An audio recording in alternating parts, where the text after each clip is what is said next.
Welcome. Once you have successfully logged in into LMS, you come to your dashboard, and from this dashboard you click on Site Administration. Now once you reach to the Site Administration, as a teacher, as a course creator, you have three options. You can have users, courses and grades. And in courses we are going to actually create new course.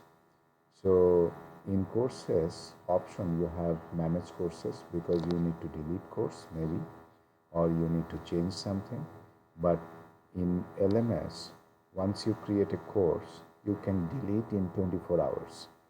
And after 24 hours, no one can delete this course. We can only disable it, or we can make it invisible. We can add a category. So at this particular session, we are going to create a new course. So I click on add a new course.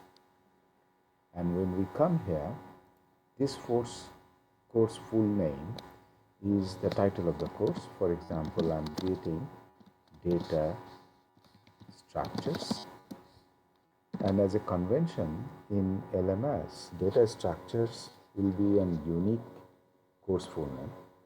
So you try to put your initial and then also semester. For example, spring 2021.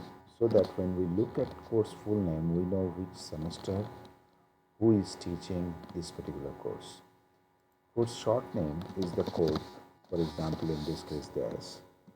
And also I put here my initial and the section. So my section is visible and my title is visible, this semester is visible. When we select the category, we can select which department or which particular category I'm creating. I can also have subcategories. Now coming to this start date is the start date of the semester. Let's consider we are today considering this date. We can also select from calendar. And the end date is actually the last class of the semester, or maybe after the final, or just immediate before the final grade submission. We select the timing. We try to ensure that timing we select, let's say something say 9 a.m. and it is also 9 a.m. Course ID number is an option, but you try to avoid it because sometimes it creates conflict and we don't want to give anything of that sort. Course description, generally we copy from actually our syllabus, and I just opened it for convenience. This is my course outline, OB outline. I copy this content from here to here. Yes, sir. So this course, it's actually, you can say here, course rational, and you may try to make it a bold little bit, And then coming into the next item, which is very important, is the image. And course image actually is that you actually have, you can drag it. So I'm showing you the image file. This is the image file which I'm going to drag here. This is a book actually of this image, and I can just drag it here and it automatically gets loaded.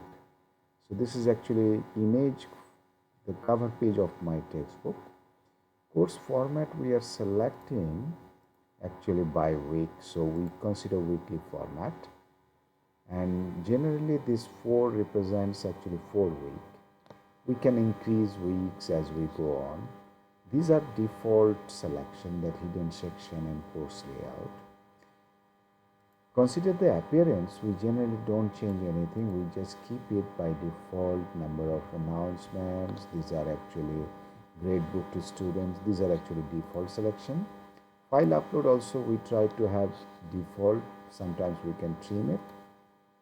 Completion tracking by default is yes, because I need to understand how students are progressing through completion tracking. If it is no, you cannot track the students' progress. Groups, you can engage groups as a learner or you may not, but it is generally default. Role naming also, you can define different roles for your course, like you have manager, course creator, teacher and other options. and we keep it as default. Taglines, you can also provide some taglines and for searching. So I save and return. So when I return, I will actually come to this drag down and you can see my course is created. So we will look at the next session is how we actually configure this course that we just created.